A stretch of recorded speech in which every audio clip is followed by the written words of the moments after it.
이 소식도 좀 전해드려야 될 것 같은데요. 이게 이제 뭐 우리가 흔히 얘기하는 투트랙. 그래서 좋은 건 좋은 거고 또 얘기할 건 얘기하는 거고 뭐 사실 뭐 세상사가 이런 거 아니겠습니까? 뭐 예견이 좀 됐었는데 트럼프 대통령이 이제 수입 철강 여기에 뭐 고율의 관세를 부과하는 행정명령에 서명하면서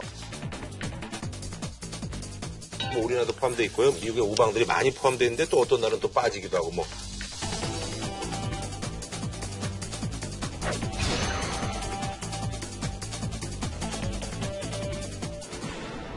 이게 이제 그 미 무역 확장법이라는 법이죠. 예, 네. 이 조치가 뭐 일리는 뭐 있는 건가요? 이런 조치들이 사실? 그 무역 확장법이 사용된 적이 없었어요. 1962년에 이게 만들어진 거니까 한 지금 6년 되나요? 뭐 사고나된 뭐. 예. 근데 이게 그 조항 자체가 안보와 연결을 해서 무역 제재를 할 수 있는 근거가 있죠. 그걸 이제 이번에 끄집어낸 거죠.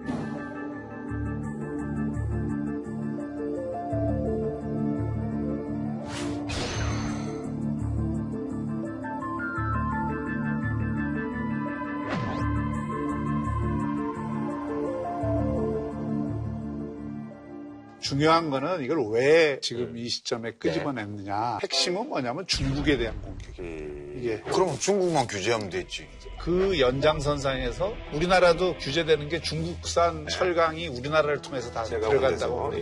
보호무역주의 이 정책 참모들의 입장에서는 한국은 중국의 쌍생아 비슷해요. 그러니까 중국을 바라보는 시각과 한국을 바라보는 시각이 거의 비슷한 거예요. 경제적인 측면. 왜냐하면 무역 적자를 야기하는 주요한 국가들 중에 하나고 트럼프 입장에서는 미국과 중국의 지금 무역 적자가 약 3천억 달러예요. 네. 지난번에 그 미국이 중국 보고 노골적으로 요구한 게 3천억 달러 가운데 1,000억 달러를 줄여라. 이런 요구를 한 거고 중국의 입장에서도 그거에 대해서 상당히 부담을 느끼고 있는 지금 이 상황이거든요. 그러니까 이 철강 규제 이거는 본격적으로 중국에 대한 경제적 공격을 그 미국이 하겠다는 그 의사 표시라고 봐야죠. 근데 이게 이제 1960년대에 만든 법이라 그랬잖아요. 그때는 이 법이 이해가 돼요. 냉전 체제로. 예, 냉전 시대니까. 그때는 이제 동서냉전 시대니까 소련, 중국, 동유럽이 다 사회주의 국가였고 제3세계 비동맹 세력 국가들 중에서도 미국하고 적대적인 관계에 있으면서 옛소련이나 중국하고 심지어 북한하고 가까운 나라도 많았잖아요. 아프리카에 있는 나라들 보고 있잖아요. 그때여서 이게 원래 법이라는 거는 모든 행위 주체에게 보편적으로 적용돼야 법인데 이거는 대통령이 맘만 먹으면 넌 빠져, 넌 관세네 이렇게 할 수 있도록 돼 있어요. 이런 법문이 돼 있는 자체가 냉전 시대의 상황을 반영하는 거예요. 그래서 목적도 국가안보 위협이에요. 법문을 보면 냉전 시대 법이에요.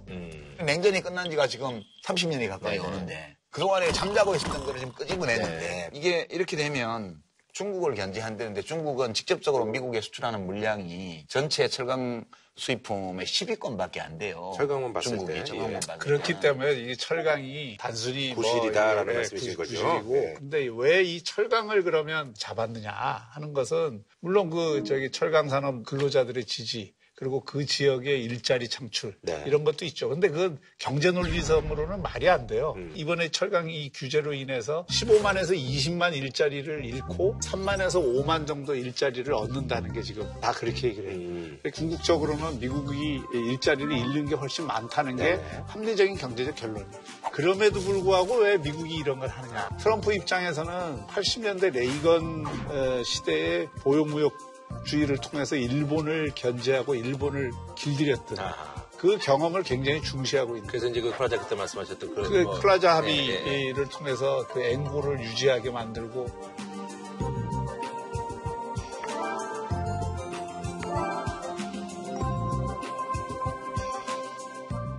80년대에는 어땠냐면 일본이 미국을 다 제친다고 그랬거든요. 부동산 매입하고 막 그렇죠. 그랬지. 플라자 합의. 그래서 맞아요. 레이건이 보호무역지를 일본에 대해서는 조치를 한 거예요. 일본이 그래서 자율 규제를 했잖아요. 뭐 자동차 수출량은 몇 프로를 줄이고 일본이 알아서 그 수출 물량을 조절을 하고 그러면서 뭐 꿇어줬어요. 꿇어줘서. 근데 꿇어줬는데 사실은 일본의 입장에서는 그게 앵고를 유지를 한 거거든요. 20년 동안 우울했던. 그렇죠. 앵고를 유지하면서 거품이 생겨갖고 그 20년 복합 불황을 맞았잖아요. 그러니까 레이건 대통령이 참 일본한테 나쁜 일 못된 했어요. 짓을 한 거지.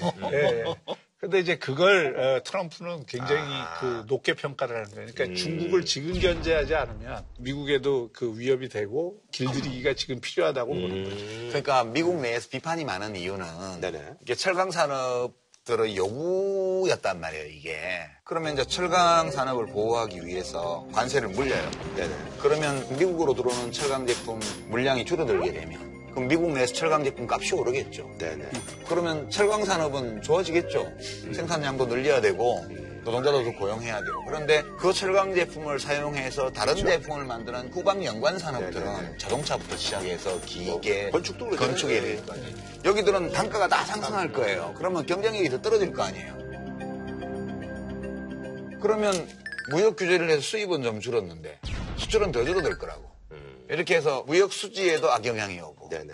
미국 국내의 고용 상황에도 악영향이 온다는 것이 데이터로 이미 다 증명이 돼 있다고 이런 것들은. 그런데도 트럼프 대통령은 밀어붙인 거죠. 그래서 지금 공화당에서부터 난리가 났지 않나요? 그러니까 이게 이제 트럼프 대통령을 둘러싸고 있는 경제 참모들 가운데 게리 콘 의장이 그나마 온건론자고 자유무역 신봉자인데 자기 말빨이 안 먹히니까 사표를 냈고 네네. 지금 둘러싸고 있는 사람이 다 보호무역 지지자들이에요. 이 사람들은 어쨌든 미국의 힘을 보여주는 게 우선이다라고 지금 보는 입장이니까 그 첫 번째 케이스로 철강과 알루미늄을 했지만 이게 만약에 어느 정도 정책적인 성공을 한다 그러면은 다음 그걸로 가겠죠. 그래서 이제 이걸 또 우리 경제에 사실 타격이 있습니다만 이거보다 이제 더 걱정되는 게 이제 결국은 자동차, 뭐 그리고 반도체 그리고 이제 또 FTA 이제 뭐 재협상 정도의 이제 협상의 어떤 그 카드로 이제 쓰일 가능성을 보고 있는 거죠. 그렇죠. 이제 그게 이제 무서운 거잖아요. 그건 이제 트럼프 대통령이 이걸 무작정 확대하기는 어려워요. 왜냐하면 지금 무역 확장법 조항이라는 게 그 이유가 국가 안보잖아요. 이게 왜 이 법을 갖다 썼냐 하면 다른 법으로는 이걸 잘 할 수가 없기 때문에 이 법을 갖다 쓴 거거든요. 네네. 근데 철강은 이게 국방이나 이런 사업들은 철강과도 관련이 그렇죠. 있고 하니까 이 명분이 최소한 있는데 내구성 소비재나 그냥 단순 소비재 여기서 적자를 엄청나게 보고 있는 거거든요. 그러면 자동차, 전자레인지, 세탁기, 전화기 이런 거를 해야 되는데 그게 국가안보하고 무슨 상관이 있어요. 그래서 이 무역확장법을 가지고 다른 산업 분야까지 이걸 하기는 어렵고요. 또 다른 법이 필요할 거예요. 그 과정은 그렇게 간단치 않다. 반도체 뭐 이런 것까지 예. 하기는 뭐 또 하나의 부정적인 효과는 이게 사실 WTO 체제 자체를 무력화시키는 그렇죠. 자기들이 만들어 놓은 그 네네. 결과를 가져오거든요. 미국이 그게 만든 거잖아요. 그렇죠. WTO를. WTO는 미국이 만드는 거고 이게 이제 무력화됐다고 보는 거예요. 그러니까 WTO 체제를 죽이고 이렇게 하는 것이 바람직하냐 비판에 광범하게 노출돼 있는 거고 또 하나는 그럼에도 불구하고 이게 그 트럼프 대통령이 이렇게 그 밀어붙이는 데에는 외국 기업들이 미국 투자를 유인하기 위한 하나의 수단으로서 전략적으로 사용하는 측면도 있어요. 미국은 국내 시장이 워낙 크기 때문에 네. 수출입이 GDP에서 차지하는 비중이 유럽연합 국가나 한국이나 중국에 비하면 훨씬 낮아요. 그러니까 이 무역 규제를 해가지고 부정적인 효과가 온다 하더라도 미국 경제 전체로 보면 데미지가 별로 없거든. 그래서 이제 막 휘두르는 거예요, 이거를. 그다음에 우리나라는 WTO 국제무역기구 이거는 다자간 그 무역 협정 체계잖아요. 근데 이것만으로는 좀 충분치 않다고 봐서 한미 FTA를 기점으로 해서 양자간 자유무역 협정으로 많이 갈아탔죠, 우리는. 지금 우리는 웬만한 데들하고는 전부 다 자유무역 협정이나 혹은 그에 준하는 EU하고도 했죠. 인도하고도 했죠. 중국하고도 지금 다 이렇게 해놓고 있어서 우리 경제가 WTO 체제가 무너진다고 하더라도 곧바로 뭐 엄청난 타격을 받거나 그러지는 않아요. 그리고 이제 미국도 녹록치가 않은 게요. 중국은 뭐 그렇다 쳐요. 중국은 뭐 철강 규제 해봤자 자기들이 미국에 직접 수출하는 거 얼마 되지도 않아요. 문제는 유럽연합이에요.